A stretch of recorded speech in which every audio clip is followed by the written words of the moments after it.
Pamilya Ordinaryo is a film by Eduardo W. Roy Jr. starring Hasmin Khalif as Jane and Ronaldo Martin as Aris. It won Best Picture or Best Film sa Cinemalaya noong 2016 yata.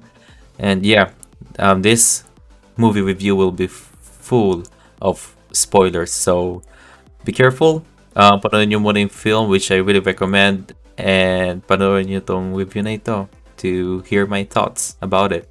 So, it's about two homeless couple who run around urban Manila dahil nawawala ang kanilang anak. So, umikot sila ng Manila at yung nga, tinagalo ko lang, hinanap nila yung kanilang nawawalang anak. This is a very interesting film kasi it's all about the rich versus the poor. Which is relevant sa mga teleserye na napapanood natin sa Pilipinas. However, it's a different take on it. Instead of the rich versus the poor, it's all about the lowest of the low versus to any other upper social class sa Pilipinas. So, so it's like sila yung prey, right? Which is really the homeless people being the prey. Paano, how, they're dangerous, yun ang turo sa akin ng mga nakakatanda. Lumayo kayo sa kanila. They are very dangerous. Nanakawan ka nila, ganyan-ganyan. Pero, just like how the film started, na nagsimula sa mga surveillance cameras at dahan-dahang naghanap yung mga cameras ng hahanapan nila yung basically yung mga cameras sa umpisa, hinanap nila yung tao na gustong nilang mag-focus ng story or something. Kasi 'di ba nagsimula yung film sa mga camera and slowly we went to the perspective of Jane after maaksidente yung batang babae doon sa kalsada. Which goes to show na this film it's all about the daily lives of these people, of these lowest of the low. Bakit sila naging dangerous? Bakit yung pagtingin natin sa kanila ay ganito, ganyan? Bakit nga? Why? Bakit? Paki-explain, please. So, in-explain ng movie na yon. You know,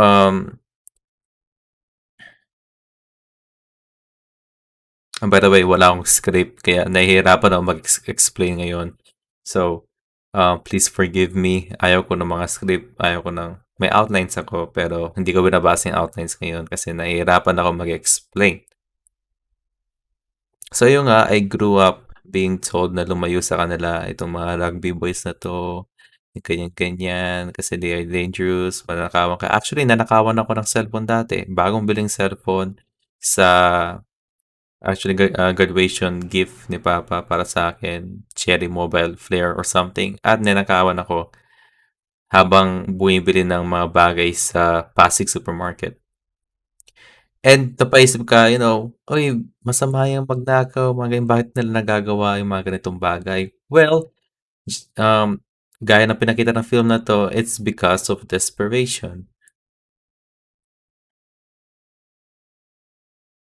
Pinapakita yung mga reason nila kung ba't sila nagnanakaw ng mga gamit gaya ng, sa umpisa nakita natin yung mag-asawa, si Jane pati si Alice ay nagnakaw ng cellphone para sa pampagatas para sa bata. And then yung nawawala na yung bata, kailangan nila ng ₱10,000, nagnakaw sila ng nagnakaw para lang mahanap yung bata na yun. So lahat may reason, it's all about survival. And while those are dangerous while those are unreasonable acts, you can see why kung ba't nga nila ginagawa yung mga ganyang bagay na ganyan.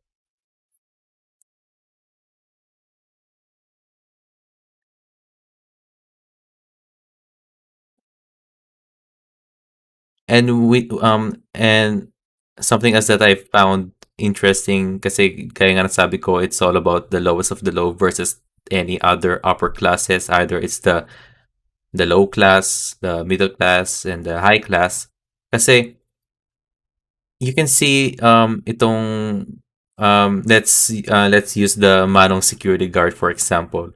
By the time hinahanap na ni Jane yung kanyang anak, she's trying to get the help of the security guard person pero ayaw niyang tumulong, sinasabi lang niya, "Ay, nandiyan lang yan, umikot-ikot ka lang." Security guard siya, kailangan niyang gawin yung trabaho niya, pero hindi niya ginagawa kasi hassle para sa kanya yon.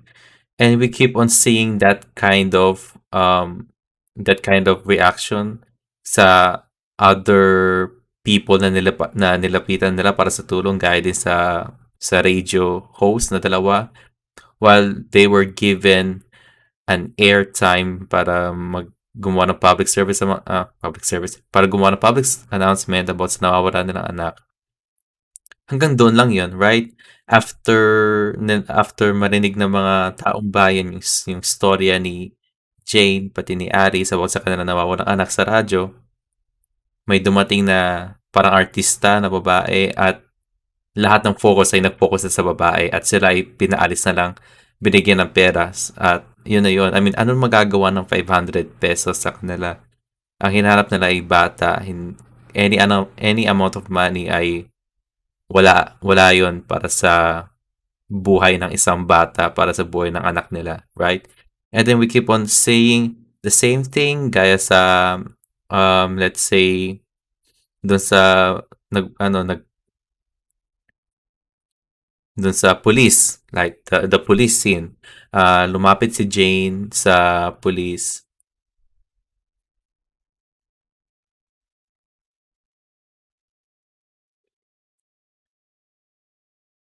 So lumapit si Jane sa police para humingi ng tulong. And instead of tulungan, yung police ay parang humingi parang kapalit. Ang dami pang sinasabi ng police, ayaw na rin yung tulungan, sinasabi pa niya, "Ay, ang babata niyo pa, may anak ka na, kailan ka nakantot, ang batang-bata mo pa, ganyan-ganyan. Pati nga paano mo pinapadede yung anak mo." Which is very apparent, kasi yung pumunta din si Jane sa kapitana, hindi na sinabi, batang-bata niyo pa," o "Anak, huwag niyong gayahin 'tong mga 'to, ganyan-ganyan." Which is the same thing din sa mga radio host, tinanong na mga street children nga sila, ganyan-ganyan. So, laging ine-emphasize na, ay, ang babata pa nila, may anak na anak, anak, anak. Ang focus ay about sa nawawalang bata, right? Pero itong other people who are trying to help them, trying to help them para lang magawa yung trabaho nila. They keep on emphasizing na bata pa sila, mahirap nga sila, ba't niyo pa nagawa yan? Nagkakaanak pa kayo, hindi niyo afford magkabata. So it's like victim blaming, right? Victim blaming. Bine-blame sila come on, nawawala yung bata, tapos lagi yung ano. So, ayun nga, I mean, itong film na to, it's very grounded, napansin nyo yung cinematography other than the surveillance cameras. Makikita natin na gamit mostly ay yung parang hand cam, yung shaky cam. Kasi it shows na yun na nakikita ng mga spectators doon sa scene na yun or sa paningin natin, right? Kasi when we're seeing stuff, hindi kasing smooth ng parang cinematography sa Hollywood, right? Keep on moving. Nakita natin na the situation is it's always ever changing, hindi, I mean, time goes really fast in a snap. Ang daming pwedeng mangyari. And yeah, that's why it's really grounded. I really like the cinematography. The way they use the budget for this is really well done.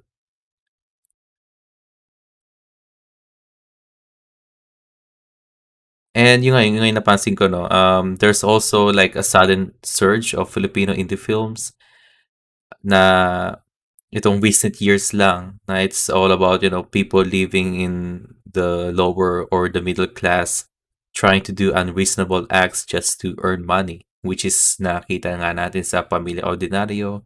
Nakita din natin sa film ni yung starring John Lloyd Cruz, Honor Thy Father, at nakita din natin to sa one of the first kind of films na I think jump started this kind of genre ay yung On the Job by Eric Mati, right?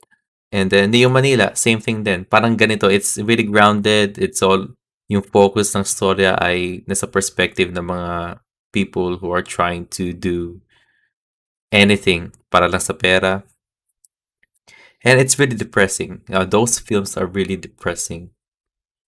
Um, which is not bad. You know, some films are there to make you feel depressed. Some films are there to make you happy.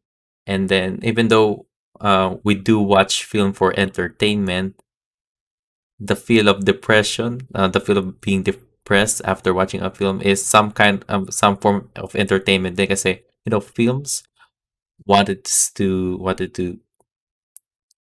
send a message to its audience, right? They wanted to they wanted to make the audience think. And this film really really made me realize na how a lot of stuff na I tinake for granted ko lang. I mean, I have a computer, I have several computers at home, I have a bed to sleep on, and right now there are just people out there na gaya si Jane and Aris na natutulog sa kalsada. Probably hinahanap din yung anak nila, baka nawawala yung anak nila, yung gano'n. I mean, it's simply reality. And it's really hard to think na ayun nga, gano'n nga yung sitwasyon natin. And I also want to point out about the hypocrisy about dito sa film na 'to, the hypocrisy of helping someone. Kasi the main villains, like the main antagonist of this film is not ano pangalan nun? Erta ba? Erta ba yung kumuha sa bata? No, she's not the main villain of the film. Kasi it's all about obstacles, right? Ang kalaban ay yung obstacles ng film. Si Thanos ay yung obstacle ng Avengers, right? A movie about sharks, which is yung Joe, ang obstacle ay yung pating. And here, ang obstacle dito ay hindi yung pagnanakaw, hindi yung pagkidnap sa baby. That was just like the Death Star, may tawag sa term na yun eh.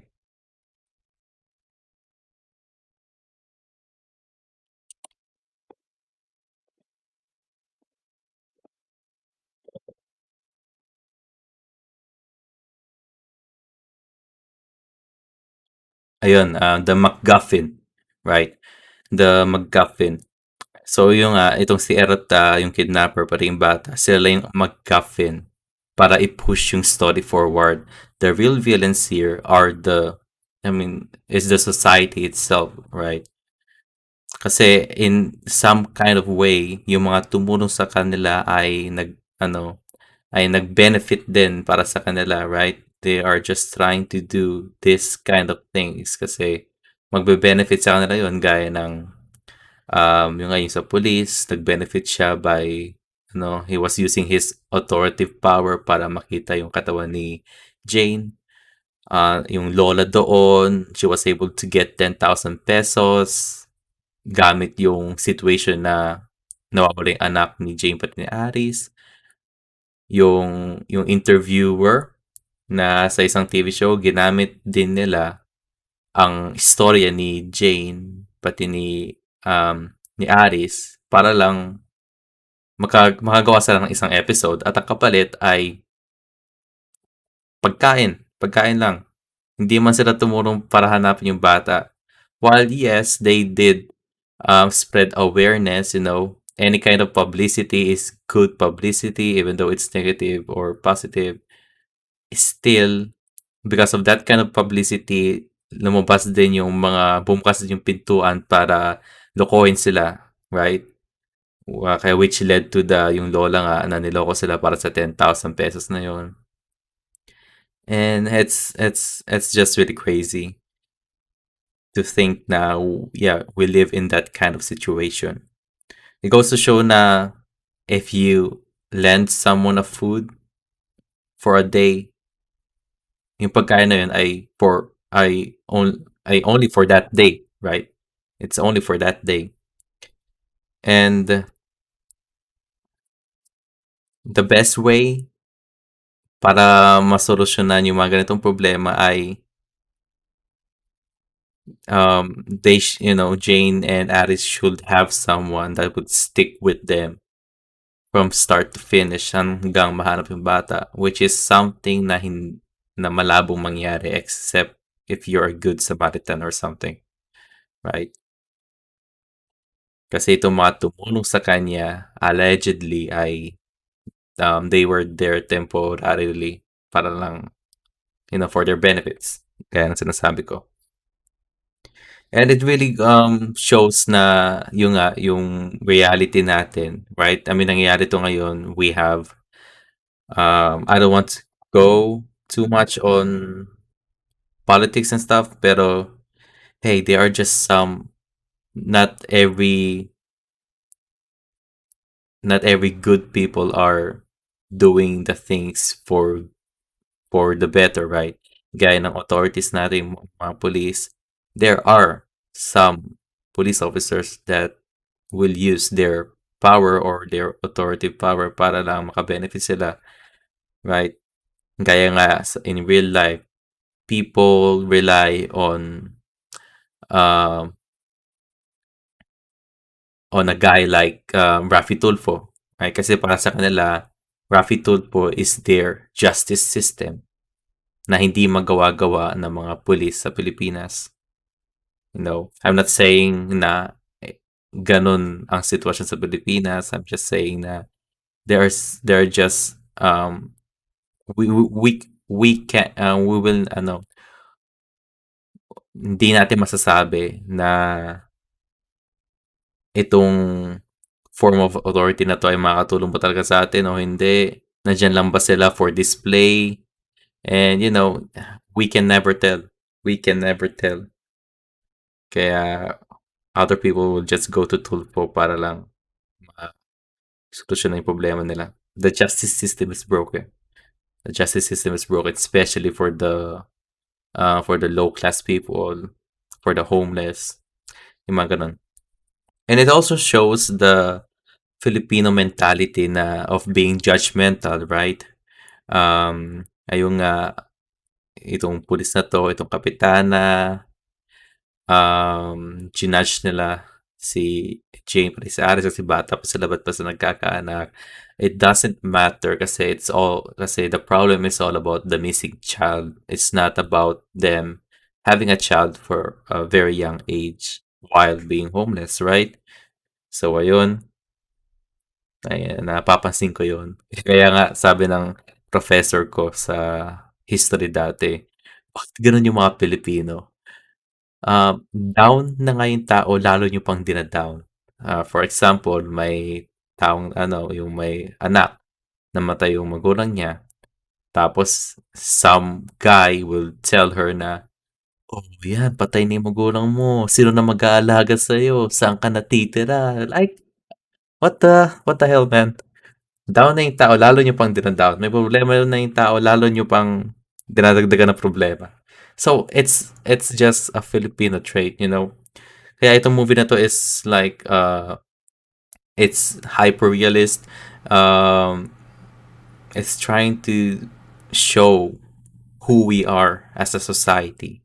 And we really need to fix it. Hopefully, we can fix it. And I can see na somewhat sa Facebook na there are people like me who are aware of that kind of situation, who are trying to look forward on how to approach things like that, you know. So we'll see in the coming years. So, tinitignan ko pa yung mga notes ko dito.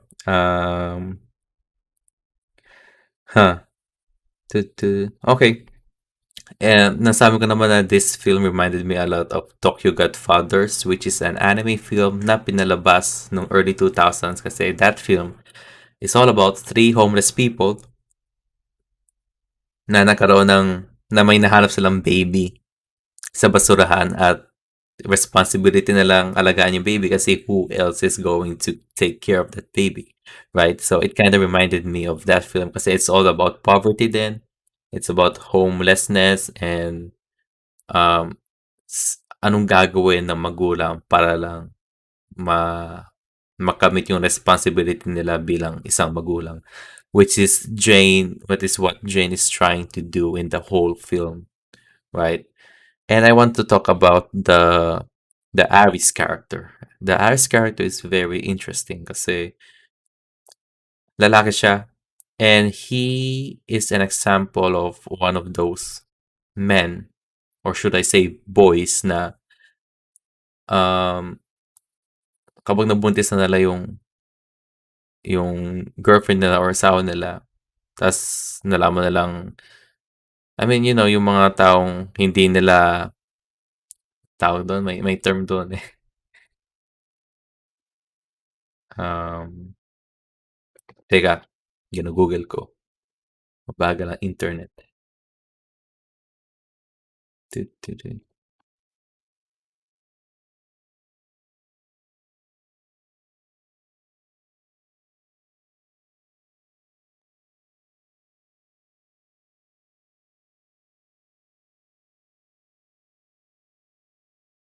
Ayun, yung nga, Ares is the personification of those boys na hindi nila kayang panindigan yung mga nagawa nila, right? While yes, tinulungan niya si Jane sa paghahanap ng bata, it was just all of them is just all about all those acts is the results of being forced by Jane. Yung parang napipilitan lang siya na, "Ay, gawin ko lang 'to para lang mapasaya ko siya," right? There are several times in the movie na si Addis just doesn't really care about the child. Gaya ng part na when they were having sex, sinasabi niya na gawa na lang sila ng bagong baby andyan, yun yata yung yun yata parang na baby. Gawa na lang sila ng bagong baby, which really made Jane turn off sa nasabi niya. And that ending where he's kidnap a different child para lang masabi na may anak na ulit sila, para lang may maalaga ulit si Jane ng panibagong bata. It really shows na he doesn't care, right? He doesn't care. He's the one who's always telling Jane na magpahinga na muna sila, matulog muna sila, in the middle of a situation na nawawala yung anak mo, right? Sinong klaseng magulang ang kayang matulog knowing na their child is out there somewhere being held by someone like a stranger, right? And Avis is just one of those kind of parent. So yung nga si Alice is an example of na puro sarap-sarap lang sa buhay, right? Puro sarap-sarap lang. And nakita natin yon from our first meeting with him. Yung nakita natin siya ay he was already um ang tawag dun, inaamoy-amoy na niya yung rugby sa plastic. So for him, it's just all about sarap sa buhay. And for Jane, it's all about motherhood. It's all about responsibility of being a mother. And yeah, I find that really interesting. I also find the yung kidnapper mismo si Erta. I also found her interesting then. I said the word interesting several times kasi yun naman talaga yung nasa isip ko. But I find her really interesting kasi we met her being child friendly, right? And then which is good kasi okay, baka maging kaibigan to ni Jane, may anak siya ganun ganun. And then on our second time meeting her, she was also trying to talk with a different child, with a different mom. So panibagong bata to, napaka-friendly niya. Actually, this is the third meeting. Ang second meeting natin with Erta ay yung nasa funeral siya kasama si Jane. The third meeting is may nakipag-usap siya sa ibang nanay, sa ibang bata at binigyan pa siya ng 50 pesos.